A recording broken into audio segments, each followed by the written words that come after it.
All right, we are live from a new location, new computer, built-in microphone. Who knows how it sounds? But we're in my little cave office on this fine Monday morning. If anybody's watching, drop a quick comment. Let me know how I sound. Crazy, fuzzy. I'm gonna pull it up on YouTube and see if I can hear. Oh, it sounds pretty good. Crystal clear. How is everybody today? Survived the blizzard, the snowstorm that hit us over the weekend. It was actually really pretty. I'm thankful none of it stuck, but I felt like I was in a snow globe for probably 3 hours on Saturday. It was cool. It was really pretty. Don't mind me. Got my TJ's sparkling water. This is the best sparkling water, by the way. If you enjoy a LaCroix or any bubbly water and you haven't had the TJ's brand, you need to get on that because it is delish. All right. There we go. We got some people chiming in. Good morning. Good morning, Fittest in Atlanta. Get myself situated here. This is nice being able to do this instead of driving over to East Atlanta. I've got my own little podcast studio. This is great. All right, February 2nd, we officially ended the longest January ever. Somehow it was 6 weeks long, but we made it through. It's February. I know a lot of people probably had some dry January going on. We had some resolutions. If you're watching, let's comment. What are a couple of things that people were working on start of 2026? What did you stick with now that it's February 2nd? What resolution quickly died, faded away? I know for me, I kept it simple this year. I've talked about it. I guess Ant has talked more about it on his live episodes, and I've chimed in the comments about this year not trying to do too much. I always start, a new year or a new training cycle, and I say, all right, I'm going to do all of these things. I'm going to stop doing all of these things. I'm going to completely transform into a different person. But I kept it simple. I focused on, I did a dry January. I like to do that every year. That was great, successful. One thing that I've never, ever been able to do is consistently take my supplements. I'll do it for maybe a couple weeks at a time, and then the bottles get put in a drawer when I'm cleaning or something, and then I don't see them again. But I am happy to say I've taken my supplements. I think I only missed a couple days the entire month. So I feel like that's just an ingrained habit now, which is really nice. I don't even think about it. I just, at night, I take my magnesium and all my other stuff that Caitlin has me taking, and I've successfully added that to my routine. I don't even think about it. I'm always going to take my supplements, so that feels really successful. I also focused on just drinking one protein shake every day, which for me during the week, not a problem. I always fall off on the weekends because I don't like protein shakes, but I know that I need them. I've been able to add that. And I've done a big meal prep every Sunday, which in the past, I've kind of struggled with that. I've had to go buy lunch some Mondays and Tuesdays because I haven't wanted to meal prep. So supplements, drink a protein shake, and every week I meal prep. Those are the only 3 things I really was worried about this month.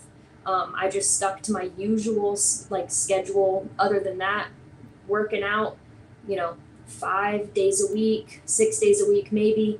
But it was nice to not overwhelm myself. And so if you guys got through January without overwhelming yourself as well, that's awesome. If you did overwhelm yourself and didn't stick with anything you wanted to do, February 2nd, new month, let's reset and let's try something different. Maybe this podcast can help you guys out. Because now it's February, I'm ready to stack some more habits on. Yeah, whatever you guys tried to do in January, I don't know if anyone had a a weight loss goal, maybe you have a physique goal, a routine you're trying to hit, and you just can't do it. And if every year or every new season in your life, when you say you're going to start doing things, if they never work out, you might have to shift your perspective a little bit. And you might be thinking about it in the wrong way. And that's what I want to get into today. So I want us all to take a perspective shift when we think about our goals this year, this month, for the rest of 2026, and what we want to do. So even if you only shift your perspective for the next, 15 or 20 minutes or so, just go with me on this, and we'll see if we can make some positive changes and go into February thinking about things in a different way, and maybe we'll be more successful by March 1st. So my biggest piece of advice is to stop thinking about things in a negative way. And that seems kind of obvious. Yes, we want to be positive about things, but let's stop telling ourselves we need to lose X amount of weight. We need to stop doing this. We need to quit doing that thing on the weekends. But we need to start replacing those statements with things we can start adding. What can we start doing? So instead of thinking about all the things you've got to stop, get rid of, lose, let's think about, what can I start doing tomorrow? What can I add to my routine today? What's a cool new habit that I can work on this month? So if you started this year by writing out a long list of all those things you're going to stop doing, it probably hasn't gone very well. And by week 2, week 3 of January, you probably fell off. So we're going to flip the script today. And the inspiration for this and what I want to talk about specifically is coming from a book that I really enjoy. It kind of got refreshed for me because I listened to the author on a podcast last week, and then it just kind of brought me back to this book I read probably a couple years ago now. But it's Forever Strong by Dr. Gabrielle Lyon. She's great. I highly recommend this book if you're into nerding out a little bit about the human body, about exercise and wellness. This is a great read. It's a very easy read. So sometimes whenever I have books like this, just because the topic interests me, it is really hard to get through. But this, her or whoever her ghostwriter was, did a good job. This is a really easy read about a topic that can be kind of boring. But she presents in this book a new idea that kind of reflects what I'm talking about. Focused on getting fit and getting healthy, not in the perspective of people need to stop eating like crap, they need to lose all this weight. And we're going to think about it as a way where we're putting muscle at the center of what we're talking about. So you're going to have a longer, healthier, more successful life if you can add more muscle to your body, if you can prioritize building and growing muscle. And all of that is coined as muscle-centric medicine, which is an idea that she presents. Because according to her, muscle is not just about aesthetics or performance. And I think that's kind of where all of our minds jump to when we think about muscle. Okay, you have a six-pack, your biceps are popping. The more muscle you have, the stronger you are. Maybe you're a bodybuilder or a weightlifter. We don't think about having muscle or building muscle as something that just the average Joe on the street needs to do. And that's how we should think about it. The same way that, we say going to the gym and working out it can't just be for athletes or people that love the gym. It has to be a part of everyone's life, especially with the way we eat, the way we shop, the amount of sitting we do every day. Everyone has to exercise. And if that's true, then the same must be true for muscle. Everybody has to prioritize and build muscle.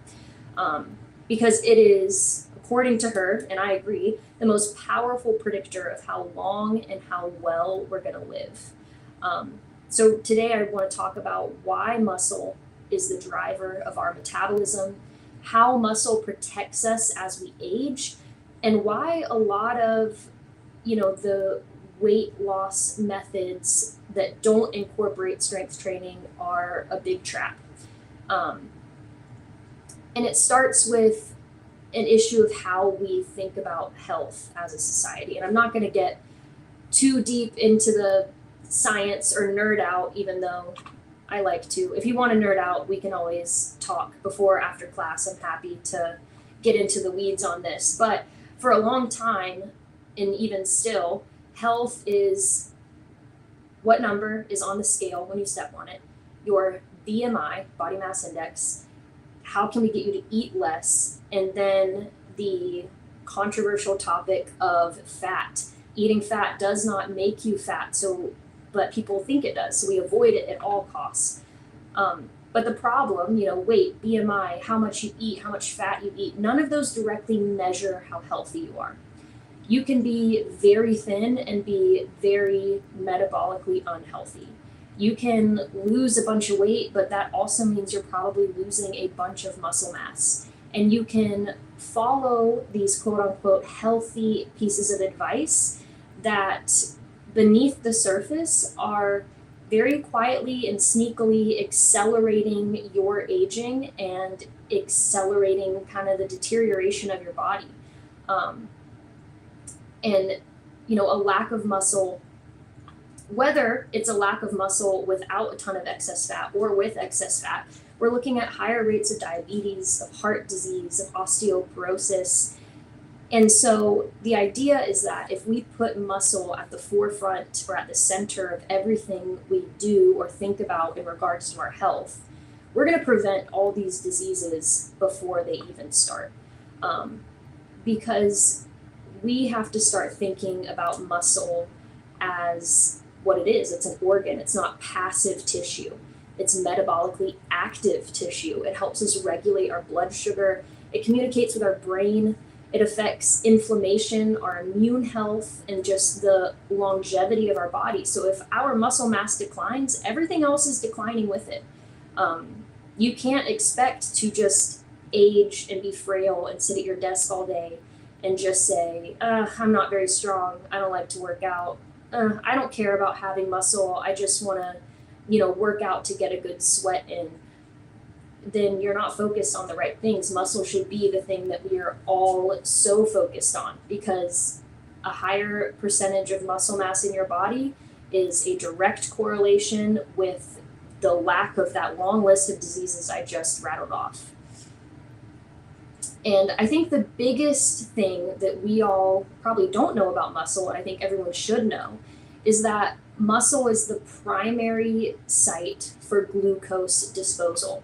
So what does that mean? When we eat carbohydrates, we all eat carbohydrates and we need carbs, your muscles absorb and use that energy. If you eat a lot of carbohydrates, which that's sugar, after your body breaks it down, if you don't have muscle to take that and use it as energy, our blood sugar is staying elevated, insulin rises, fat storage increases, and all of that should be pinging in our brain type 2 diabetes. And that's what we see a lot of in this country and in the world. And so when we think about things like insulin resistance and being able to tolerate eating carbohydrates, it's not about the food. It's about how much muscle do you have in your body to help you dispose of those things and use them properly. And as we age, we are going to naturally lose muscle unless we take very deliberate steps to build it up or retain it. And that process is called sarcopenia. And it starts early. It can start in your 30s, definitely in your 40s and 50s. And so what I have been talking about, or will be talking about on my on OxFit Instagram, it's my content week. So you'll be seeing posts from me all week. But the message behind all of these is that you've got to start now. People that are my age, they're in their 20s, going into their 30s. This is a problem today, because the muscle that you build now, it's never going to be as easy to build muscle as it is right now. What you put into your body and the amount of muscle mass you have is going to help you down the road. And so we can't wake up one day and be 45 or 55 and say, ooh, I really need to start strength training. I mean, you can, but it's going to be putting yourself in a much harder position than if you make that a part of your life now.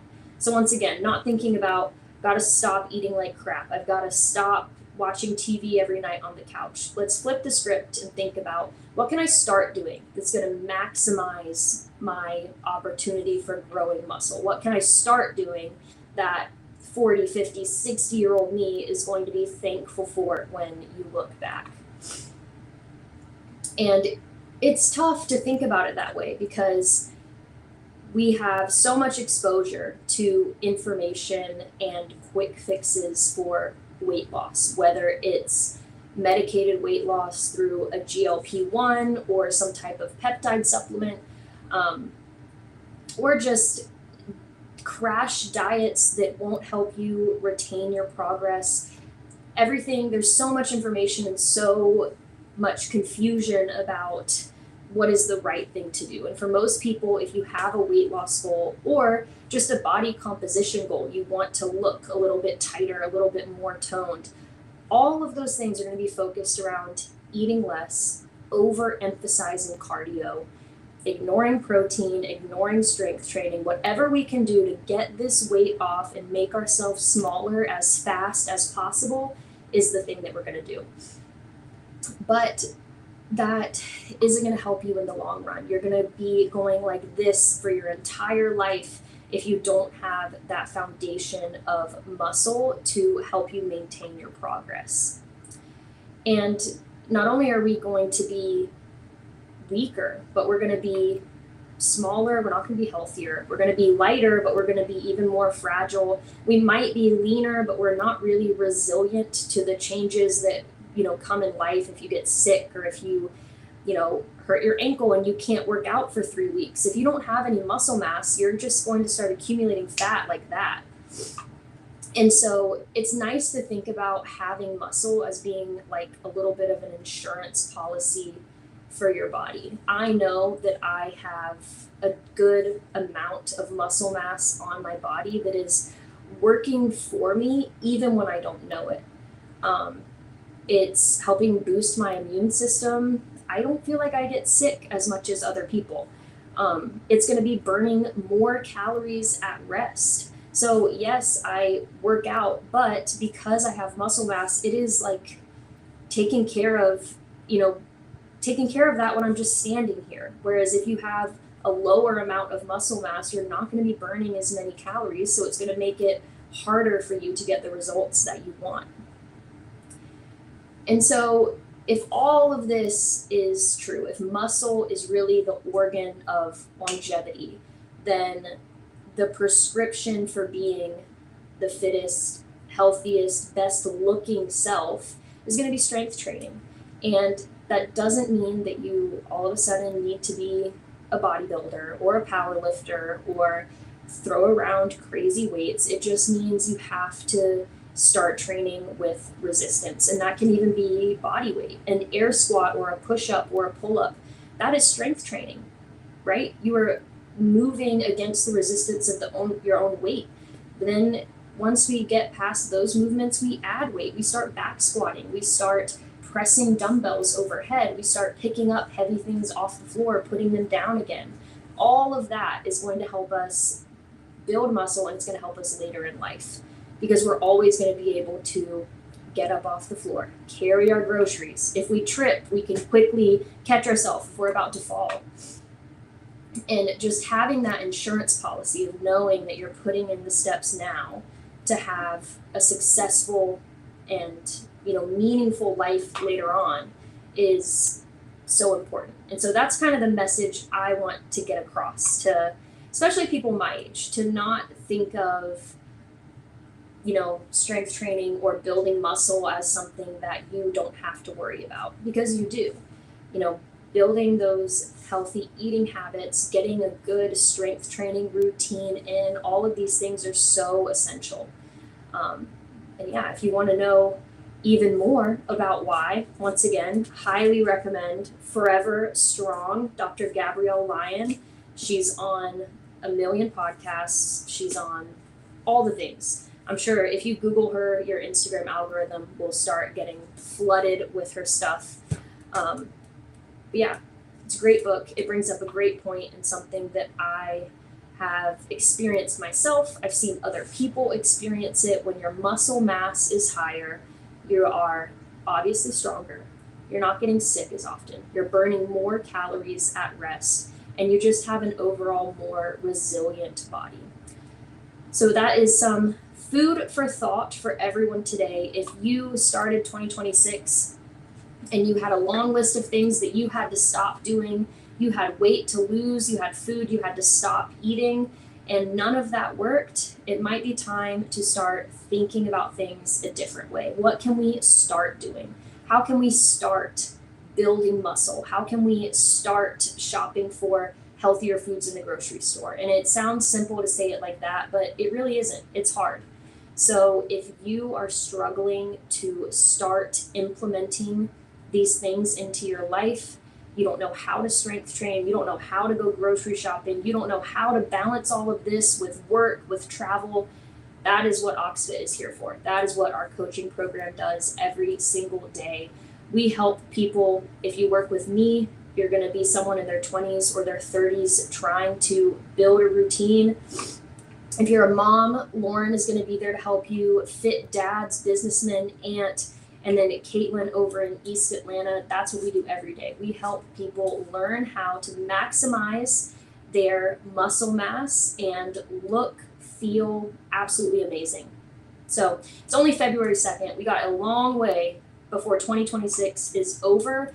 This could be the year that you, for the very last time, have to get in shape, because if you build enough muscle and you take care of yourself, it's not going to go away, and it's going to pay you back for the rest of your life.